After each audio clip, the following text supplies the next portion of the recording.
byose mukora. Icyo cyizere gitanga imbaraga z'imbere zihoraho n'imbaraga z'inyuma.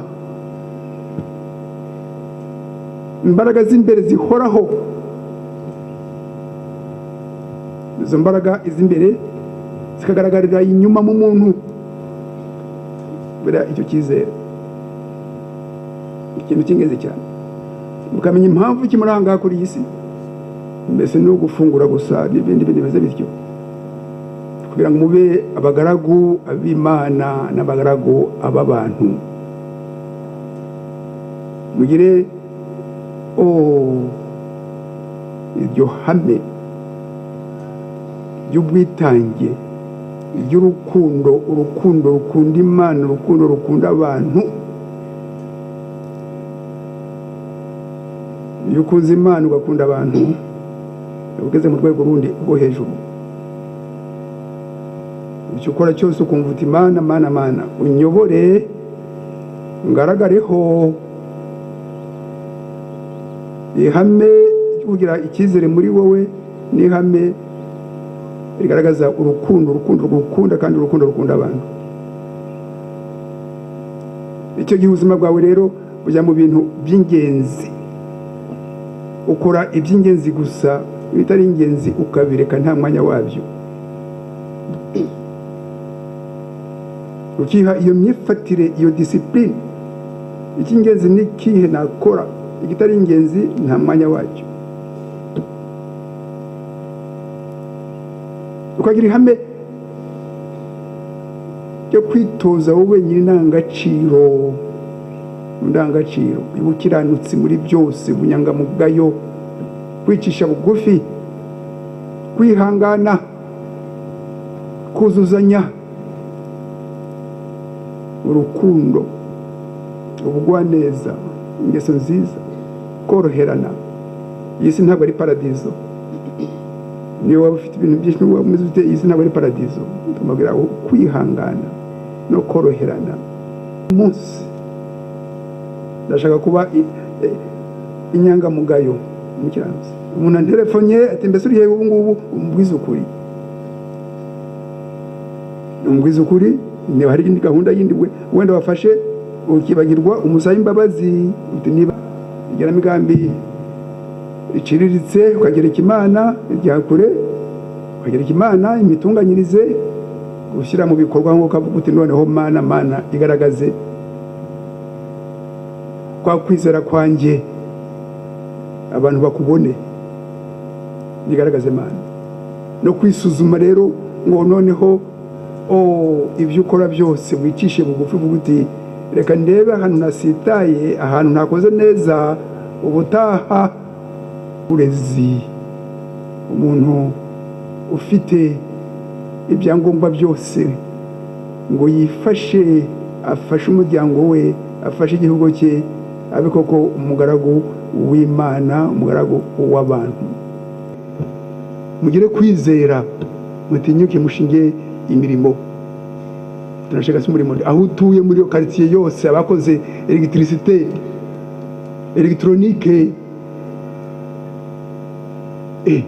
ushyira icyapa, uri ni tekinisiyeni, ndi umuhanga muri elegitironike, twabonye ibintu mukora. Ushyira icyapa, ufite umudugudu wawe, ufite imidugudu ibiri, ufite akagari kose, ufite umurenge wawe, muri nka babiri nka batatu, muhishyire hamwe, mukora ibintu byerekeye amatelefoni, byo kurepara amatelefoni, byo kurepara amaradiyo, amateleviziyo, iby'amashanyarazi mu nzu, abantu babamenye, abantu bagira icyizere kubera aya mahame navuze mbere y'ubukiranutsi muri byose,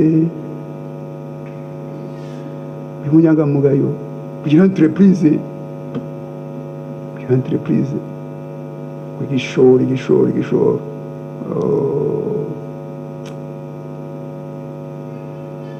Tunabigishije igishoro kiza ku mwanya wa 4, ibintu byahiye, nabwo Imana ikaguha amafaranga make ashoboka wasengeye ngo yakoreshe neza. Umushinga wahiye uri tayari, wawutekerejeho, waberetse Imana igenamigambi, warikoze neza, imitunganyirize, aho hose nta gishoro. Uzasanga mu kwezi winjiza amafaranga menshi kuruta umushahara mutinyuke ushinga imishinga mukoreshe izi nama ntanga ushinga imishinga. Abakora rero mube abakozi beza, abakozi baturutse muri kaminuza y'Imana, kaminuza yashizwe n'Imana. Muheshe icyubahiro Imana yanyu.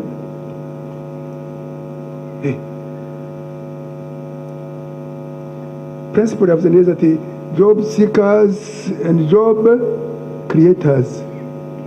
Ngaho nimuhitemo. Make your choice, job seekers. I have the pleasure to request to send an application. What kind of a pleasure to send an application? You have a pleasure to go and beg. To beg is not a pleasure. When I started this project, I was on foot in the city of Kigali. J'ai l'honneur de solliciter. Ufite honneur ujye gusabiriza honneur ya hehe. Sengesho ubwira Imana uti Imana umpa imbaraga Mana, kiriho umushinga Mana. Umushinga uzafasha abantu benshi Mana. Si wo kwiteza imbere ku giti cyanjye Mana, no guteza abandi imbere Mana. Muri umushinga Mana kizavamo ntanga icyacumi Mana, ntange n'imisoro ya leta yose neza Mana, ntange akazi ku bantu Mana, abantu bagitinye batashobora kuvuga. Vous comprenez très bien? Soyez des cadres de transformation, soyez des cadres prêts à créer des emplois. Mbifuriza amahirwe n'umugisha w'Imana n'indi migisha yindi yose ntore za IRK Polytechnic Institute. Imana ibahe umugisha. May God bless you so much. May God bless you. May God bless you. Que Dieu vous bénisse richement. Que Dieu vous bénisse. Thank you. Welcome to the first graduation of IRK Polytechnic. We are very happy and pleased to have you here. Congratulations to our graduates. Chancellor, distinguished ladies and gentlemen, as the Vice Principal Academics of IRK Polytechnic Institute, I have a great honor and pleasure to welcome you to this function which marks the first graduation ceremony with graduates from the Department of Civil Engineering and the Department of Electrical and Electronics Engineering. Chancellor Sir, I'm privileged to present to you 110 graduates for the conferment of the Advanced Diploma Honors.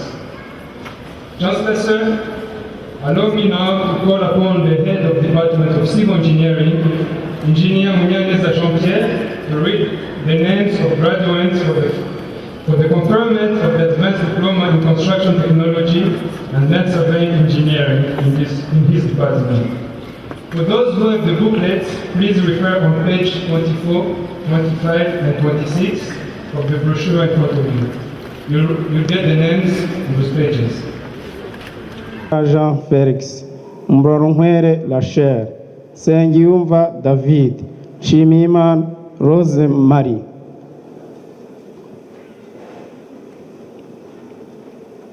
Have succeeded with second class, upper division. Bizman Marte, Dusingizimana Jean Bosco, Hategekimana Olivier, Rwabuneza Corodien, Shaka Fabrice, Sindayigaya Swabi, Twizeyimana Jean-Marie, Ukurikiyimana Mathieu, Uwiringiyimana Godfrey. Have Chancellor Sir, I would like to invite you to officially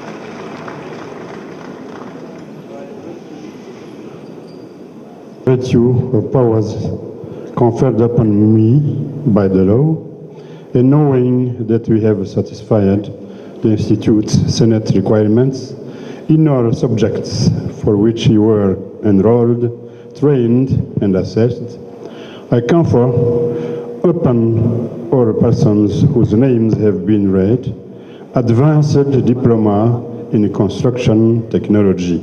Congratulations. Chancellor Sir, I'm honored to present to you Upper Division.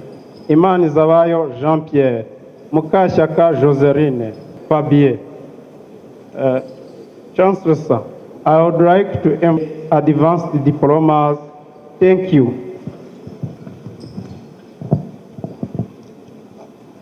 Subjects for which you were enrolled, congratulations.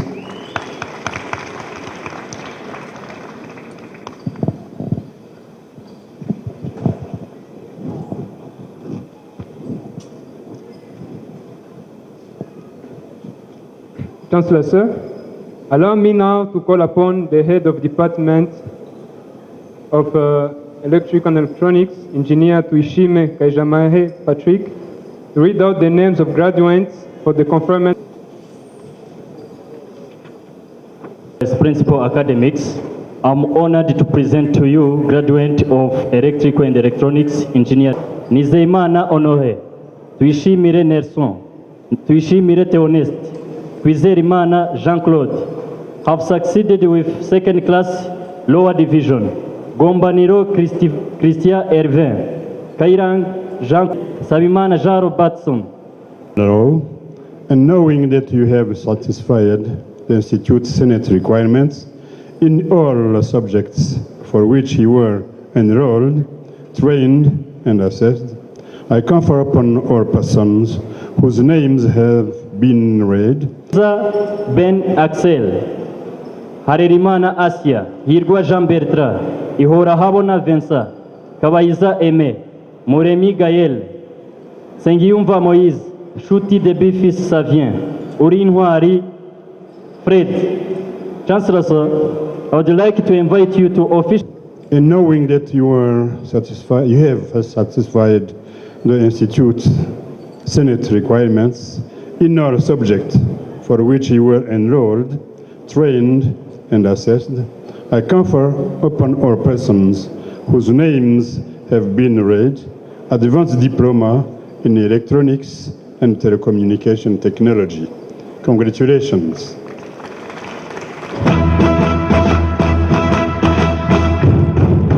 Congratulations. Thank you, graduates. Now the job market is ready for you. Thank you, Chancellor. We also offer trainings in different, so it is in this line that we have 26 candidates who have successfully of the country. We don't need to rely on foreign expertise anymore as we train these technicians here. Please, I would like to ask the candidates to stand up. Since it's, we are, you can read from there. Thank you. Okay. By the virtue of the powers conferred upon me by the law, and knowing that you have successfully. All right, congratulations. Thank you, DJ. Congratulations, graduates. You are going to walk back. Hey, nice work is worth rewarding. Giving session or exercise. And the first student to be awarded is Mr. Electronics and Telecommunication. Step forward and the gift from the institution to be given to him as well. Amafoto rwose kugira ngo ajye yibuka ko ahangaha yahakuye impano bamushimira. Ni Professor Rwanyindo. Zubaka uzisigirize ibikoresho by'ubwubatsi bati imishinga uzayobora rwose izaba imishinga y'icyitegererezo ubundi uhesha ishema ikigo wisemo ndetse nawe ubwawe n'umuryango wawe. Arakoze Chancellor, tumushimira na Kayiranga asubira kwicarira. Abafotografe mufata iyo foto ya Rachel rwose kugira ngo ajye yibuka aya mateka. Murabona ko rwose ari byiza cyane. Tusinga n'ibintu byinshi bijyanye n'umuriro za ampule byose birimo. Karangwa agenda amazu uyahishe umuriro ufatanye n'ibigo by'igihugu bishinzwe. Tubashimira, twabasaba n'igihugu kikaba kiza kurushaho. Mubaha amashyi, ni abanyeshuri beza cyane bibuka gushima buryo uzashime. Murabona ko harimo n'ibintu by'umuco ni ikigaragaza rwose guha agaciro iki kigo ibintu by'umuco muco nyarwanda. Dore founder and president ati ndishimye bana banjye abanyeshuri muri abanyeshuri beza z'ikigo bwo bwashinze ikigo. Amateka mudashobora kwibagirwa muyakenyerereho, ubundi mujye mwibuka ko mwibutse gushima aho mwahashe. Barashimishije, iyo foto nayo izajya mu mateka y'ikigabo nkuko ahagaze n'abazadukurikira n'abandi bazavoma bazasanga ikigo kitajegajega. It's my honor and my pleasure to address a few words about graduating class of Polytechnic 2017. On behalf of my fellow graduates, I would like to express our heartfelt thanks to the management of ELCA Polytechnic for having put in place a world-class program and availed the best lecturers to transform us into important people in this world. This is a major step in the journey of our lives, one that should be recognized for its immense significance. It's an act not only of personal commitment, but also of pride. We all worked hard to get to this day, and our work, our efforts did not go to waste. This advanced diploma, it's a wonderful tool in this world, one that opens many doors of opportunity for anyone who is lucky enough to have one. One man called Robert Galah said that change is predictable, except from a vending machine. It is certain and definitely pleasing that our graduate things are going to be a little different out there, more challenges in our way, and I'm saying things are going to be a little sealed up.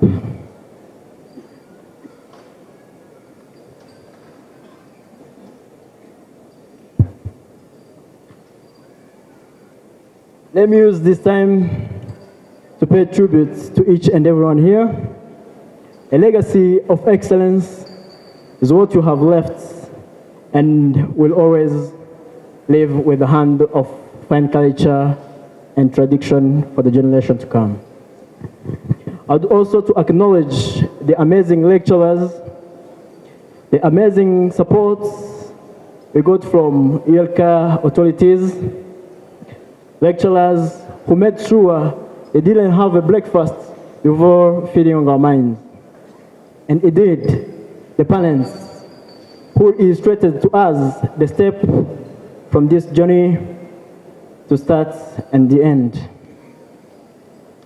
And finally, let me thank founder and president who puts nothing first other than development and growth, not only of our generation, but also the country as a whole. Honorable founder and president, Professor Dr. Ruyamba Balinda, we always dreamed about these moments, but it seemed to be as far as possible. But with your helping hearts and your uplifting words, you make this journey as fast and effective as it could be. So, Honorable Founder and President, on behalf of this entire community that appreciate your work, allow me to thank you again. Thank you very much. Shimira Imana. None rero nkaba nshoje uyu muhango ari wo gutanga bwa mbere impamyabumenyi mu ishuri rikuru ry'ubumenyingiro rya ELCA. Murakoze, mugenda amahoro. Thank you, Chancellor, sir. And before you bundi nimara gusura mugenda amahoro y'Imana. Imana ibagende imbere mwese. God bless you all and keep enjoying your ceremony. ifoto y'urwibutso birumvikana irafatwa n'abayobozi ba